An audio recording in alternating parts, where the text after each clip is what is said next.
They say don't get too close to the fire.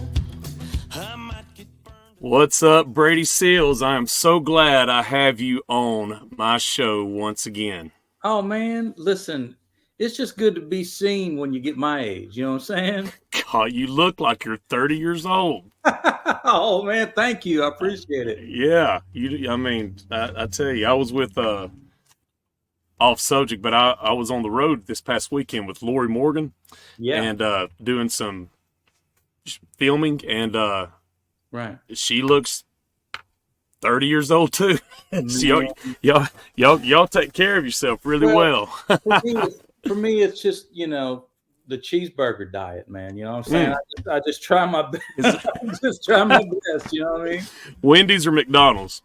Well, listen, here lately, I've been a Burger King guy. I don't know. Oh, yeah. I don't know what happened, man.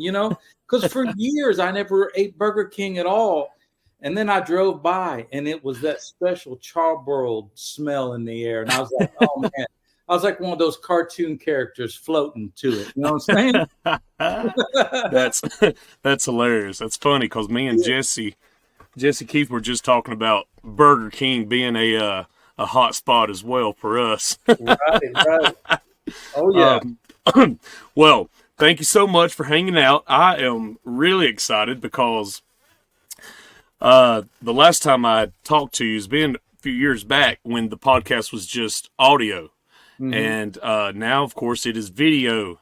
And since then, before we get into my love and all that good stuff, you put out a book, God Bless Texas and Me Too. Yeah, man. And not only did you put out a book, but you were pretty vulnerable, man, in that you really let a lot of people into who you are, where you come from, and you're the heart of Brady Seals today. Tell me, I want to know just how that had someone approached you about a book, or is it something you wanted to just do yourself to get out? Actually, the book idea had started like 17 years ago, and I wrote like maybe a chapter or something like that. Then I just put it down. I had so many, things going on and just never did finish it, like most writers do, and so years later, 2017 rolls around, and I went through a hellacious divorce.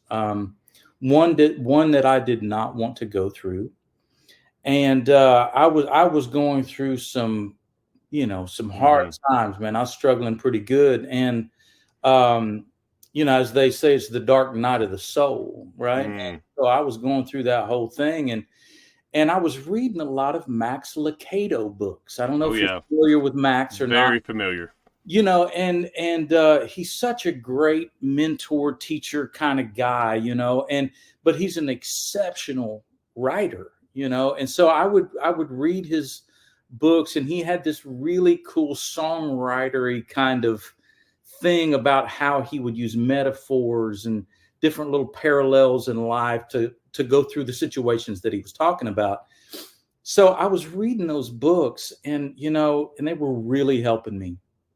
And I thought, maybe it's time that I just go ahead and just lay it all out there, and kind of tell the story. I've gone through so much, as the book will tell you, but I certainly didn't want to throw anybody under the bus. I didn't want to talk about things that maybe I shouldn't. There's a lot of road stories that I left out, a lot of stuff that I've done in my past that I kind of chose to leave out. But I really tried to kind of broad stroke it a little bit and just kind of let everybody know God was with me, and I've been a Christian for as long as I can remember. And it basically, the book just kind of takes the reader through my life, showing God being there through the good, bad, and the ugly, and blessing me every step of the way, even though I was sinning. So I just thought that it might be kind of a cool little read, And so I put the thing out, and I've had a lot of really, really wonderful people come to me, great feedback, and I'm so glad that I did it. I am too. And that book is, it's on your website, right? People can still check out the book there. Yeah, just bradyseals.com. Yep. And if you order it off my website as opposed to like Amazon, you can also get it on Audible. I recorded myself doing the whole thing. You can get it on there as well, but you can get it on my website, and I'll autograph for it.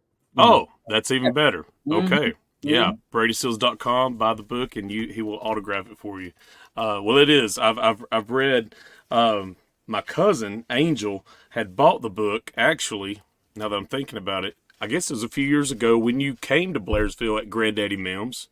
Yeah, you performed a solo date there, and she got the book that night. So that's very cool. Sun's coming out. See, I see it. It's you, Britt. You know what I'm saying? You're bringing the sunshine today, man. This is good. Thank God it hasn't. It's not here though. I know, right? It hasn't shown here in like freaking 4 days. Man, So, I know. I'm so ready for the time change in March 12th. yeah. It's when we get longer days, and I'm ready for spring and summer. I love things about winter, but man, I'm ready for the warm. Me too. Me too. Now, moving right along, you have a new version of My Love, 30 years, Brady. I mean, seriously. 30th anniversary edition of My Love, and that was on the big time Little Texas record that I had when I was a little kid. I had it, I think I was like 10 years old when I bought it. And I remember riding around listening to every song all the time on my lawnmower when I was like 10 years old. But My Love was on that album. It was one of the biggest singles that year. And you're releasing it on Valentine's Day. Tell me about how this came about. Well, I it's kind of a strange scenario. I was working on this other project. I won't go into the whole thing, but I was working on like a Little Texas kind of tribute kind of thing. And that kind of like went south. I won't go into the whole story, but with all that, I'm thinking, well, good gosh, man, I need to go back and revisit some of these songs that I haven't like really recorded in a long time, and as you know, I mean, even Taylor Swift is going back and re-recording all of her albums, just simply because when you sign with major record companies, they own those masters, so anytime I want to, put it up on YouTube or wherever, I can't. And it's pretty sad. It's like, it is. Goodness gracious, you'd think after a certain amount of time it would revert back to me or something, but it hasn't. So I decided, you know what, I'm going to go ahead and record it. And I was in a meeting with a fellow who was working for a booking agency here in town. And he said, well, next year is My Love's 30th anniversary. And I was like, no, and he says, man, you ought to put that out. And I'm like, it's a great idea, Yes. So I did, and I called my old manager / producer / publisher, Christy DiNapoli, a guy, by the way. Yeah. Called him up and I said, hey, would you want to go in cahoots with me and let's record a greatest hits album, right? Oh, wow. And he said, absolutely, let's do it. So we're going to put on all of the songs like God Bless Texas, Kick a Little, My Love, What Might Have Been, Amy's Back in Austin. And then I'm going to do some of my originals, my solo stuff like Another You, Another Me, Hillbillies Love It in the Hay, and a couple more on there as well. And so that's going to be following the My Love release. Okay. I got you now. Are you, when you go to re-record these songs, are you? I had Brian White on a couple weeks ago, and he's getting ready to re-record his hits. Right. And he said, I want to stay true, for the fans' sake, but I'm also going to make it, fresh, but not take too many liberties, because I don't want to, Right. sometimes fans are like, boy, that ain't Amy's back in Austin. That's right. So are you approaching it as fresh, but still something that fans are going to basically beefing up the sound, just making it a little bit more modern, but all of the progressions, all of the arrangements will be pretty much the same. Okay. Yeah, I didn't want to stray too far from the original because, like me, I like when whenever I go see somebody live, take for example Sheryl Crow. Yeah. Big Sheryl Crow fan. Me too. The only complaint that I have about Sheryl, and I love her to death, she's great. Don't get me wrong, but whenever you see her live, she takes a lot of liberties with those melodies. Same thing with Willie. I'm Willie's biggest fan, but Willie takes a lot of liberties with those melodies, man. And sometimes you're trying to sing along, and then he's off on something else, or she's off on another tangent, and I'm like, man, you know what I'm saying? So that's why I try to stay to the original. Yeah, that's awesome. Now, didn't you re-record "God Bless Texas" a couple years ago? Is that I did? It was a slower, more swampy kind of thing. I liked it though. I did. I listened to it today, actually. Thank you. Yeah, I recorded that thing. That's my fiance in the video. I don't know if you know that or not, but I did. Yeah. Her name is Denny Baker, and soon to be Brady Seals. But she's in that video. Of course, she's as hot as she can be. And so I had to put her in there, and so we did that to go along with "God Bless Texas and Me Too," the book, right? Yep. Now on the greatest hits, it's going to be a brand new version. It's going to be sped up and going to sound a little bit more like the original. Right. That's what I was curious about. Yeah. But that version, I'm telling you, I like how you said the swampy. I like that description. Yeah, because I get it. Slower and a little. Slow, yeah. I love, but it was great. Thank you. And the video is awesome. And so y'all, I did know that y'all are engaged and y'all are going to be married. And I know you are on cloud nine, and just God is continuing to bless you. It's so true. May 7th is the elopement date. We're not going to do a big wedding, but we're going to do an elopement. And ironically enough, we haven't exactly picked it yet, but I think that we're going to get married at the same place that I did the video for Another You, Another Me. Right? Oh, wow, yeah. Place here in town. So we're going to be doing that, and we're super, super excited. I mean, we've been together now for 6 years, so it's time. Yeah. It is time. It is. And it's funny. This is before we booked you for the show, but you know how you get suggestions on Facebook and all that? Well, I had a suggestion pop up just a couple of weeks ago on our podcast page, and it was Denny Baker. Really? And it suggested to follow Denny Baker, singer, and I think she just got a modeling deal, didn't she? She did. Congratulations on that. Thank you. I'm so proud of her.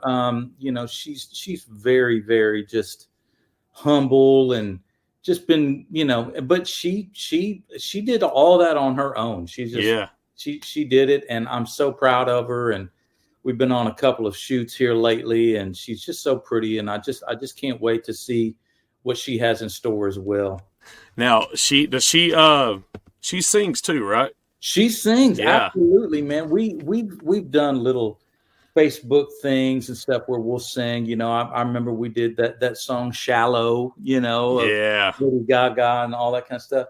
We've done Louisiana Woman, Mississippi Man. Yes, I did my Conway. So so yeah, we've done Merle Haggard tunes and all Mm, that kind of stuff. She's a great singer too, very yeah, talented. that's awesome, man. Um, moving right along, and I still haven't seen either one of these that you are a big part of, but we'll start with Petty Junkies. Are y'all still doing stuff? Okay. Yes. The Petty Junkies is this cool little Tom Petty tribute band that Yeah. that I get together with these dudes. I'm telling you, it's it's it's five of the dudes and me, and some of the best musicians I have ever played with. Wow. Each one of those guys are so accomplished. We like to brag that between all six of us, we've played on over 300 number one songs, right? So there's it's crazy, and we also like to joke that Lonnie Wilson, our drummer, has played on the 200 of them. He's just so good, man. Oh, that's awesome, He's man. just so good, and so it's me, Jerry McPherson, Mark Hill, Lonnie Wilson, Blair Masters, and Gordon Kennedy. Which Gordon's going to be coming down to Blairsville pretty soon. Oh, Me to do that that's song great. over at Granddaddy Mims. But yeah, I mean, we try our best to just do justice. Mm-hmm. We don't impersonate. We don't try to look like Tom Petty and the Heartbreakers or anything like that. We just really play the music as well as we possibly can. Yeah, to honor some of the greatest rock songs ever to be put out. Yeah. And I do. I hold Tom Petty in a high place in my musical library. Yep. So, but you got the Petty Junkies, and you've got some dates coming up with Seals and Crofts 2. That's right. Yeah. And tell me how that started, or how you even, was it your idea to put that together? Well, it sort of just happened, to tell you the truth about it. I was doing a little project called the Seals Family Album, right? Oh, okay. I was going to do some like 3 songs by me, 3 songs by Jimmy Seals, 3 songs by Dan Seals, and 3 songs by my Uncle Troy. Mm-hmm.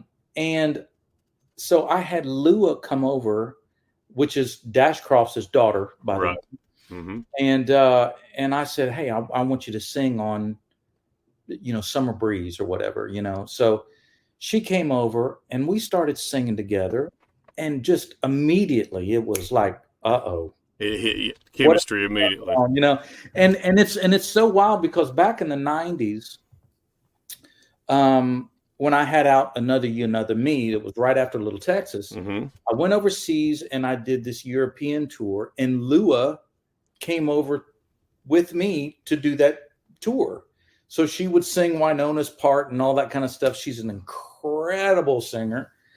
And so we've known each other a very, very long time. But when we started singing this last time, man, which was, gosh, it's been like 4 or 5 years now, it was just special. So I put the Seals Family album, on pause for a second, and we started learning the hits: Summer Breeze, Get Closer, Diamond Girl, We May Never Pass This Way Again, right? Yeah, and then we went album deep with some stuff, and then we've even recorded some original stuff now. So we've been doing that for quite some time. We play a lot of theaters, and stuff like that. And we just have a blast doing it. What's the crowd response to this? I mean, has it surprised you, or I mean, are these like what kind of are the crowds like that you draw with this duo?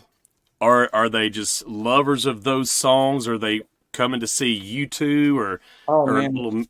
Yeah, there's so many people that comes up at the end of the set and says, "Oh my gosh, I was at the concert in,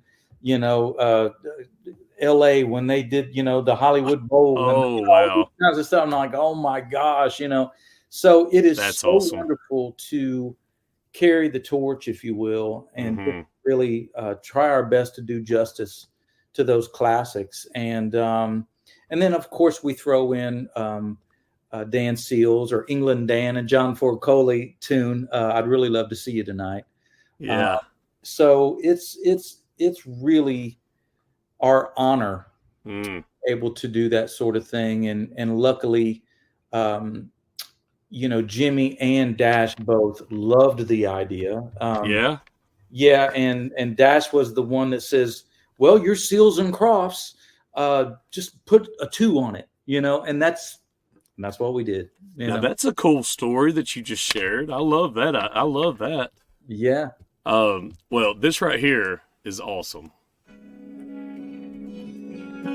If you want me to be closer to you, get closer to me. Darling, if you want me to be closer to you, get closer to me.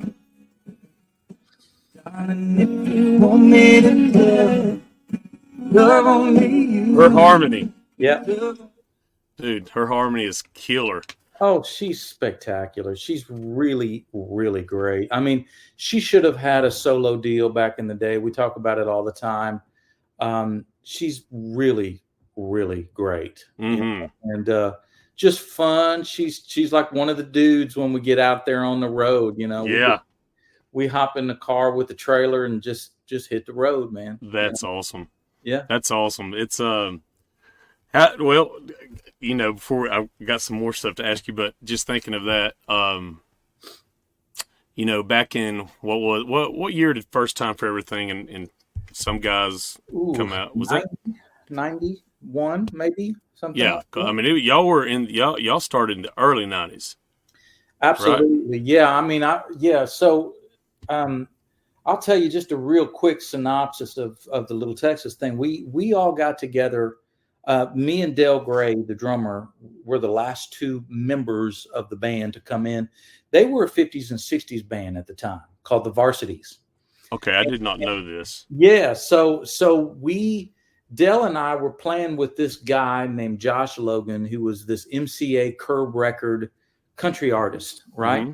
So we were way up in Massachusetts somewhere, and we were playing the Big E State Fair. And we were sharing the stage with the Varsities, right? And they were playing all Shirelles and Buddy Holly stuff and just old 50s and 60s stuff, right?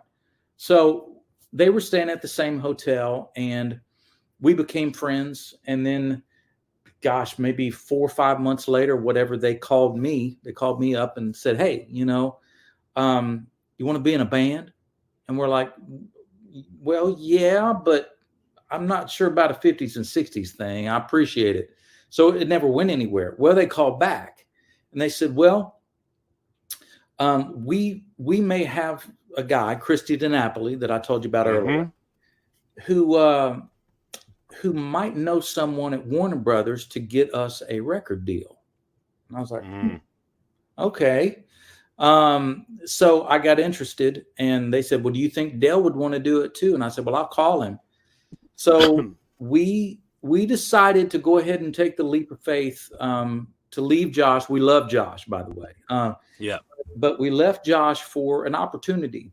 And so we all went on a cruise ship, and we basically played out several Varsity shows with them, right?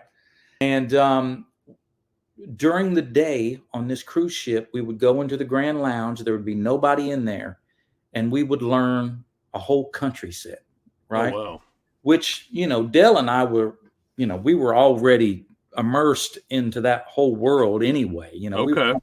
We were playing honky tonks from Catskill Mountains to Paso Robles, California. So anyway, we worked it up, and there were 2 girls in the band, Tim's wife and Porter's wife. Did not right? know that either. Yeah, at the beginning, right? And so Christy and a guy named Doug Grau, which was he was the A&R guy for Warner Brothers, said, well, I don't know about the girls. So would you guys want to do just 6 guys. And we're like, well, we'll try, So that's what we did. And our first show was at Miss Kitty's in Atlanta. Marietta, Georgia, yeah. Right? Opening up for Travis Tritt, right? So that was our first show. And of course he was our label mate at the time. Yeah. And it was before he even had out Country Club, Miss Kitty's was a big deal back in the day. It was huge, man. Yeah. So we went in there and started paying our dues, man. And for the next 2 years, it was just nonstop honky tonks, man. Yeah. And, so that was the beginning of Little Texas. And that was before the first record came out. Yes, absolutely. Yeah. Yeah, we were just getting our feet wet, man. Yeah. Playing those Billy Bob's and Chandelier out in Texas and Tulsa City Limits and Grizzly Rose and all of those honky tonks, man. Oh yes, man. Oh, Grizzly Rose in Denver. Mm-hmm. Oh yeah, that's a very famous music venue. Man. I swear we went in, we got a van and a trailer and we just drove everywhere. It was crazy. Oh, that was pre-bus days. Oh yeah. Oh yeah. Hey, look. Okay, so let me ask you this. So first, did you get any credits on the first record? Yes, I did. I didn't write as many that record because Porter and Dwayne O'Brien were writing most of the songs. Right. They wrote First Time for Everything. Okay. Some guys have All the Love.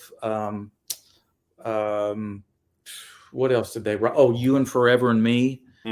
They wrote those 3. But then we put out a little song that I co-wrote called What Were You Thinking?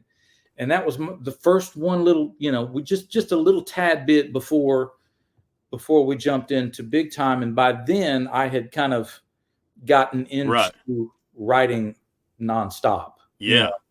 And we really kind of wrote out of necessity because we were being pitched terrible music out of Nashville. Oh, we weren't, we didn't have anything. We weren't, we weren't on the charts yet, so being pitched a lot of the B kind of material. Yeah. Yeah. It's like, Alabama passed on this one, boys. Y'all want this? Right. Exactly. When big time rolls around, though, I mean, it's like, well, you had those. Was it 4? I think 4 singles came off that first record, right? Or 4 or 5. You and 3 I think. Well, I'd Rather Miss You came off of it, so that'd be 4. Was I'd Rather Miss You the first record? I think I'd Rather Miss You was the first record. Yes. Oh, that's what I'm talking about. Is the first record? Yeah. Yeah. So y'all had 4 singles off that first record, right? Yes, exactly. So there was First Time, You and Forever and Me, and then I'd Rather Miss You, First Time for Everything, and Some Guys. Yes, and Some Guys. Yes. Yeah. So y'all had a following, and then big time just like shoot y'all skyrocket to the moon. Yeah. It was huge. It was crazy, man. We were out on the road with Clint Black, and it was the Hard Way tour. And Clint was like, oh yeah, he was rocking and rolling back then. Oh yeah, big production and everything. And so I think that we started off touring with him at Caesar's Palace in Las Vegas. Oh wow! So we started doing that, and then we went on a stadium tour with him, and things were rocking, man. I mean, like a lot. And yeah, I remember, and I tell this story, every now and then.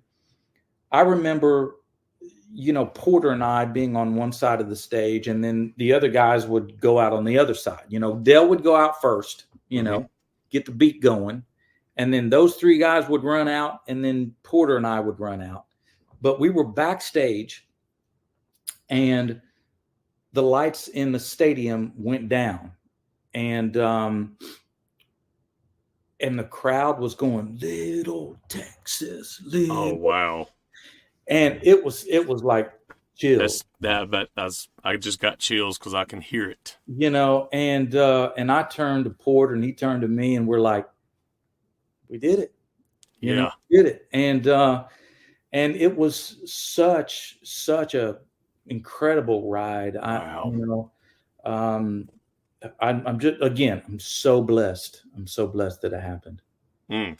Man, I'm sure there were multiple semis and buses, and that was a big deal. Yeah, it was.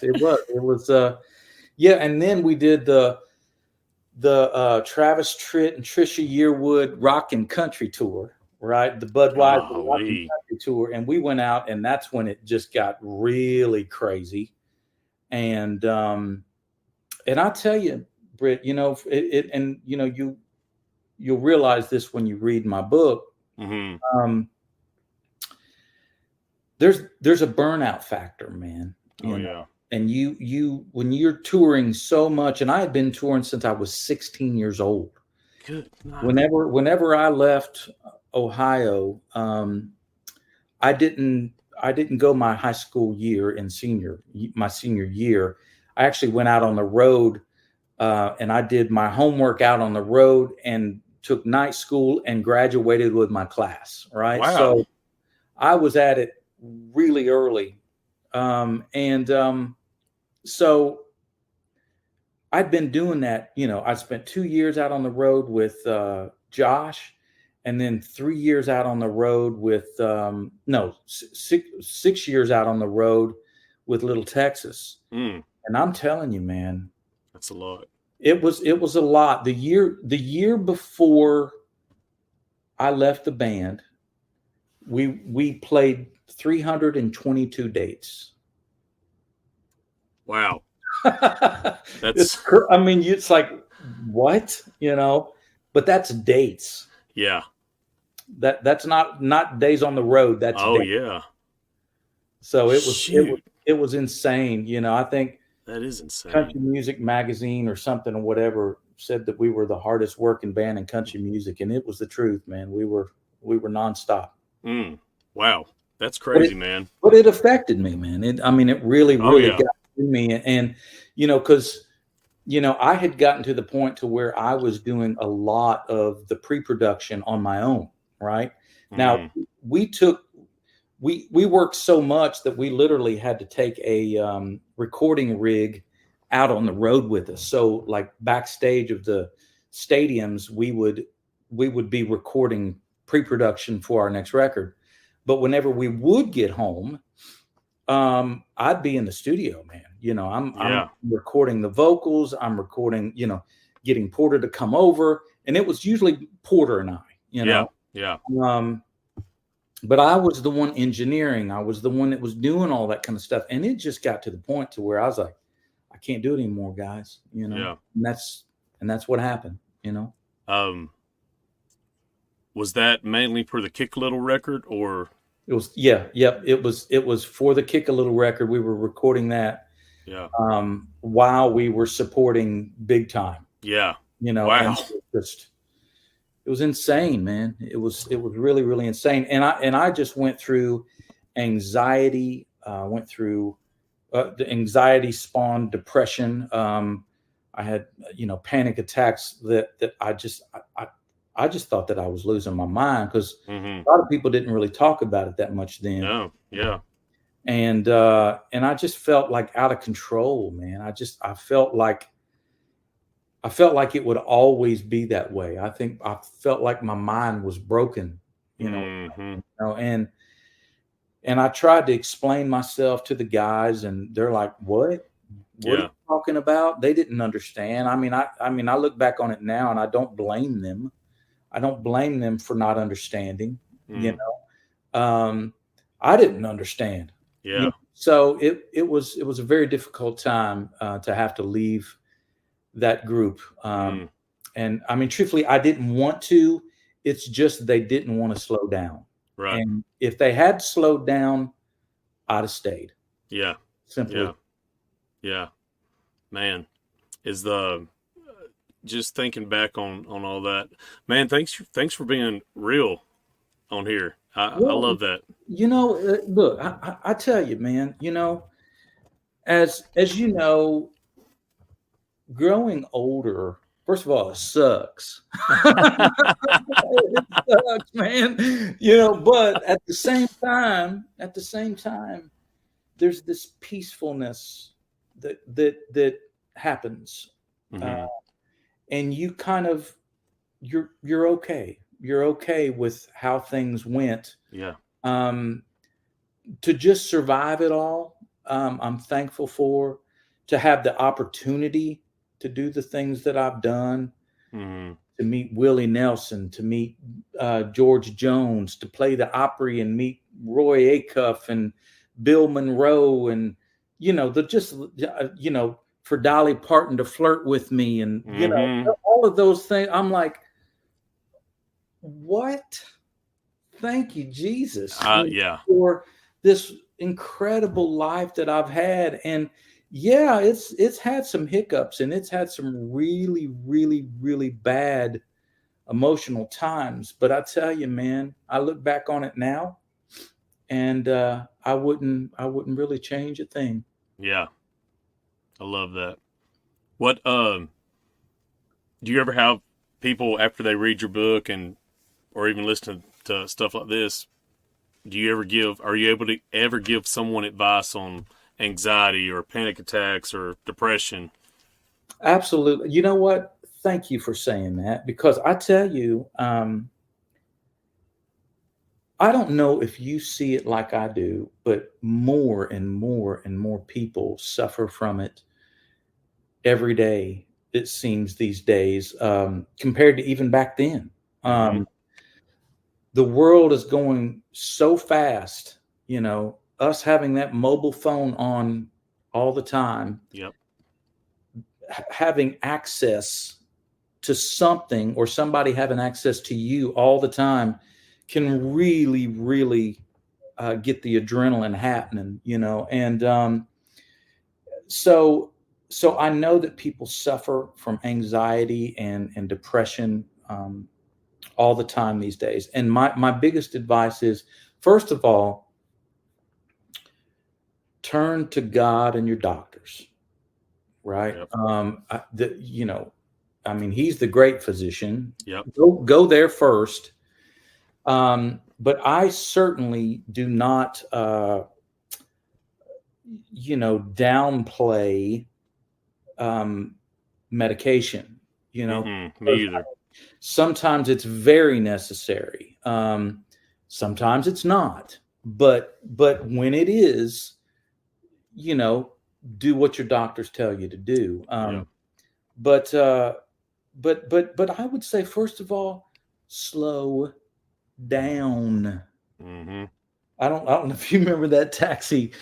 I don't know if you remember that taxi thing where they're in there trying to get their driver's license or whatever, and the guy that he talks like that, the Lord, the guy that was in Back to the Future, right? Oh yeah. For him, he Doc. he was in that thing or whatever, and Alex was over there taking the driver's test or whatever, and he was trying to cheat, because that Lloyd guy was in the room, and he goes, "What does a yellow light mean?" And he goes, "Slow down." And he goes, "What does a yellow light mean?" Slow down, So it just this whole thing. But anyway, I got off subject there. But I'm saying, if you are freaking, slow down, man. Mm-hmm. Slow down. If it's work, stay home. Yeah. If it's family, stay away from them. Mm-hmm. You got to get peace, man. Yeah. Look, life's too freaking short, man. Mm-hmm. You got to do what you got to do. Yeah. I would just say, turn to God, because he can help you, Mm-hmm. surround yourself in positivity. For me, I like to listen to sermons. There's this cool guy on, he's an old English guy. He's dead and gone now. Oh, who is it?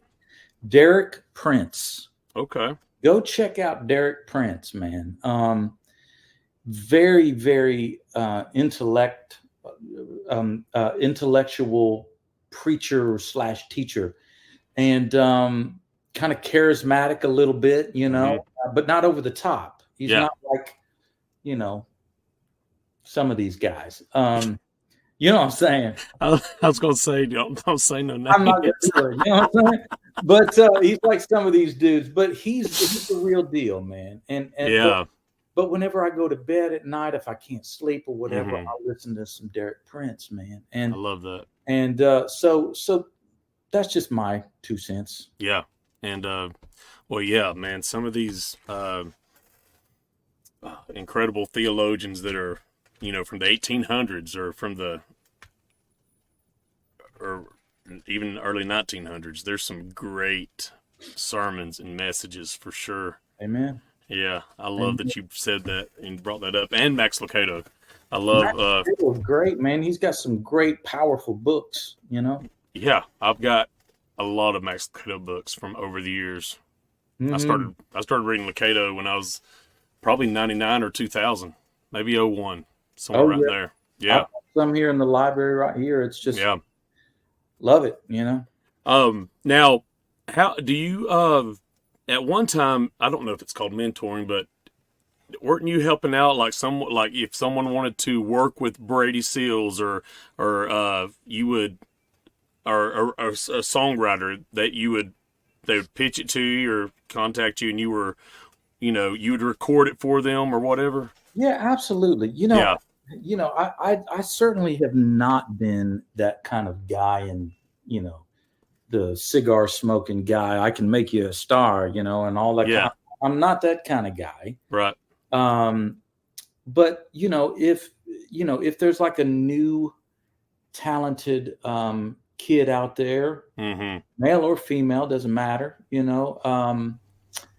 that's wanting some pointers, of course. I mean, I don't have as much time these days as I maybe 2 or 3 years ago when I was doing that a lot. Yeah.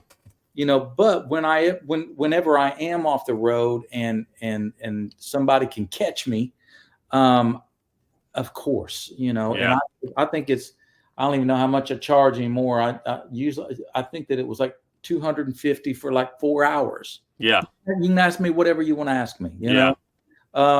If you want to just talk road stories, I got plenty of those. Yeah. But if it's learning and songwriting, if it's music theory, whatever the case may be. Yeah, that's cool, man. And in between everything else, are you still writing and still being inspired, being creative? Oh man, yeah. I love it. I don't think that I could not write. Now there's times when I just don't. Don't write, just to kind of give my brain a rest. Oh yeah. And start coming up with fresh ideas and start listening instead of writing. Yeah. And I'm very much a person that if I got kind of like catch on to something like a new music or whatever, I want to write like 7 songs like that, Yeah. I just I get inspired and I get excited about things or whatever, But no, I love to write, man. I'm thankful that I've been able to make a living at it all these years, That's awesome. Well, Brady, I'm not going to keep you much longer. I just wanted to say how grateful I am that you came on. The show will promote the new My Love single, and I wish you nothing but the best with Seals and Crofts 2, Petty Junkies, Brady Seals, all the things that you are doing. I'm proud of you because I know that you are the real deal, and I'm so grateful that you were vulnerable enough to share some insight of just turning to the Lord and find a good doctor, because there's nothing wrong with going to the doctor to get help. And I will say this: drugs and alcohol will not do it.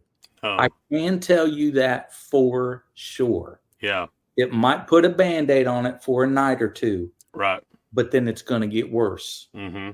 Don't do that. Turn to God, turn to family, turn to people who are positive lights in your life. And man, I really appreciate you having me on.